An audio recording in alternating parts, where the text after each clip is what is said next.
கடந்த 1944 சேலம் மண்ணில் பெரியார் தீகவை எந்த மதவாதத்தை எதிர்த்து உருவாக்கினாரோ, எந்த சாதியவாதத்தை எதிர்த்து உருவாக்கினாரோ அதே மண்ணில் நாங்கள் முழக்கமிடுகிறோம்.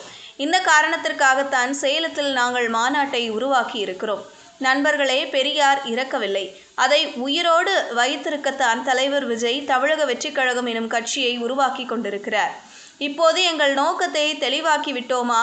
ஒட்டுமொத்த அதிமுக தொண்டர்களும் எங்களுடன் எப்போதோ இணைந்து விட்டார்கள். எங்கள் அரசியல் எதிரி திமுக, கொள்கை எதிரி பாஜக, மக்கள் முதல்வர் வேட்பாளர் விஜய் மட்டும்தான். அடுத்த 4 மாதங்களில் புரட்சியை விஜய் உருவாக்குவார்.